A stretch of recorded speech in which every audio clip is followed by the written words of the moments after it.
If you're interested in this auto negative keyword script and you just want to know how to get started, this video's for you. So as you're new here, you're going to go and click I'm new here. And then per the instructions, you can click on the template. And then after you click make a copy, it's going to copy the template onto your drive. So you now own this sheet. Then you want to grab the URL and come back and paste that into this box, and next we'll get the script. Now, because we've provided the sheet URL, that's been added to the script. And now you want to click copy to clipboard and then go into your Google Ads account, and then you can paste in the script that it's giving you, authorize it, and install it essentially. I'm not going to go into the specific installation steps because that's more of a general thing, and I do have another video on that if you search for it. Once that's installed and authorized, it won't do anything. It will just run and then nothing will happen because it needs rules. If you go back into your dashboard, we're going to say I've installed the script, and then it's going to give you some ideas for rules, but what you want to do to create one is click the big blue plus. Then for this example, we're going to say 0 conversions, high clicks, and account level's fine. We'll look at all the search terms in the account. Over the last 30 days, we don't need any campaign filters, but we do want to say clicks are more than, I'm just going to say 10 to make sure that I get an alert, but you would probably do a higher number. And then conversions are equal to 0. So we're just going to use the performance conditions to give us a performance alert. Now to get that alert, I'm just going to skip a couple of things for now. You want to tick send email. And per the note, it says you want to add email addresses to the sheet. So I'm going to save that rule. I'm going to open up the sheet, and then in the first tab, you're going to want to add your email address to cell B5 so it knows where to send the email. And then preview. And now I should get an email once it's previewed. That finished in 12 seconds. And then there you go. We've got 2 results. It's going to give you the rule information, a quick summary, and then a preview of the actual results as well. Now it's worth adding that if I was to preview this again, it won't resend the email. It's set up so it only will send the email once per day. And there's a little note on that at the bottom as well. Now that's kind of the long and short of it. You set up your rules based on whatever you like. They can be based on performance. They can be based on positive keywords where you're sort of saying what keywords you want to target. And they can be based on AI. That hopefully gets you set up. For the rest of this video, I'll go through each one of those one by one and go through some examples.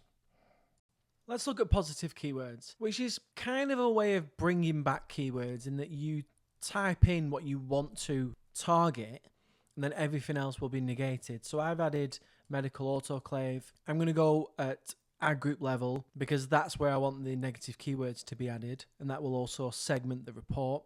The look back window I'm going to do today. 0 is today because as soon as those search terms appear for today, they will be negated. And if you do multiple days and the search term appears multiple days in a row, then it's just going to keep going over the same search term. So I'll just do today. And then with the filters, I'm going to say ad group name contains medical autoclave.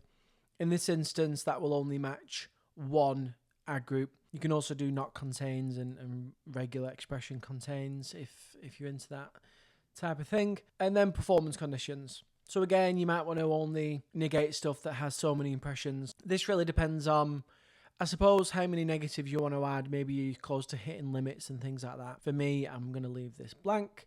And then we're on to our positive keywords. We want the search term to include medical, and we want it to include autoclave like that. Now, with my other scripts, you kind of had to preview them, and with most scripts, you have to preview them to see what's going to happen. With this, you can already see on the right-hand side with these examples that these would all be flagged as negative keywords per the little flag icon on the right-hand side. So what I recommend doing is also add in some good search terms to be like, okay, would that be added as a negative? No, that hasn't been flagged. But also include some misspellings and synonyms. So if someone leaves the S out, or maybe they call it a sterilizer, which is pretty common, then at the moment, that's fine. And the reason the misspelling isn't added as a negative keyword is we've got a prox match.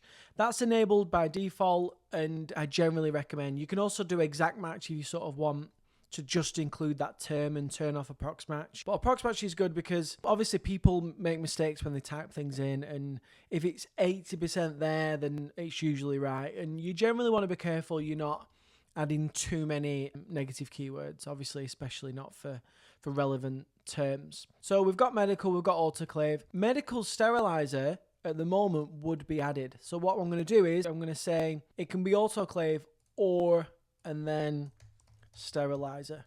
And of course, here I've done it with a Z, here it's an S, but it still allows it through because of the Approxmatch. And through using Approxmatch and or filters, you can get really specific without, as I said, adding too many negative keywords. So this is really powerful. I'm going to save that, and let's auto apply. Generally, this is good for that because it's as soon as that search term appears, I want it to be added as a negative keyword because I know that it's not going to be relevant. Save the rule, preview the script, and then we are rule number 2. So we're going to be looking in tab number 2 once this runs. Script finished. Back to the sheet, and there you go. We've got some examples which don't match our rules, and these are actually really good negative keywords in this instance. What I'd probably then do with that is set it to run hourly, and then as soon as those search terms are available, they get added as negative keywords. Obviously, you can also just receive an email once a day if you prefer. And that's kind of it. It's a way of bringing back keywords in your search campaigns and also kind of enabling keywords in your DSA and shopping campaigns. This will work for PMax as well, in that it'll send you an email and create the report. But note with PMax that even if you tick auto apply, they won't be added as negative keywords to the PMax campaign. You can, however, add them to a list and then apply that list to your PMax campaign. What you can also do is on the right hand side, if you click copy, that's going to copy all of the blocked terms to your clipboard. So you can always paste in some keyword planner data, some search terms or would-be keywords, I should say, and then you could manually paste those into a campaign, including a PMax campaign. Now for AI, here's something I've prepared earlier. So I've filled in the basics, we've been through that. You want to go down to AI prompt. And what this will do is it will apply whatever prompt you add to every search term. And you can do 2 things with this. The first is filter, so you can highlight or flag potential negative keywords or even automate the process. Or you can use it to generate text. For example, you might generate a location that isn't relevant or a broad match negative keyword. For this, I'm using it to filter. Let's do that first. So the way the filter works is it will return, or you need to ask it to return the word relevant if it's relevant. Otherwise, it's deemed irrelevant and it will be included in the report. It will be flagged.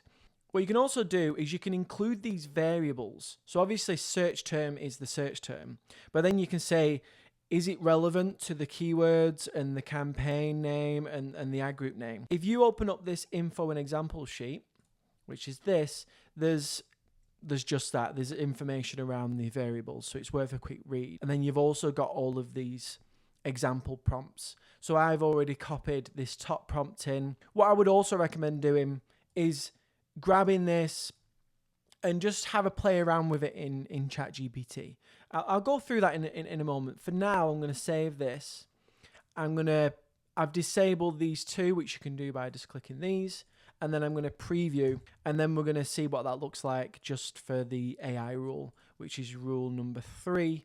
So that means that tab number 3 will be updated in the sheet. Now, it's worth noting as well that when this runs for AI, it will give you the first prompt in the log. So that does 2 things. One, obviously you can check it and make sure that the variables have worked and things like that. But it will also mean you can copy it into ChatGPT and then paste in the prompt that it's generated. Then we're going to see that this autoclaim search term is relevant. And obviously below here, you might want to try giving it more information and obviously maybe try something that's not so relevant. So maybe if I type in instructions, that's for me less relevant. So it said not sure, that's good. So that would be flagged as a negative keyword.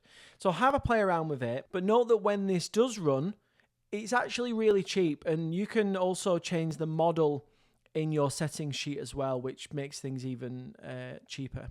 So on tab number 3, this has ran, and it said that these 5 are not relevant. It's specifically saying they are not relevant. That's the response we got, so it's included in the report.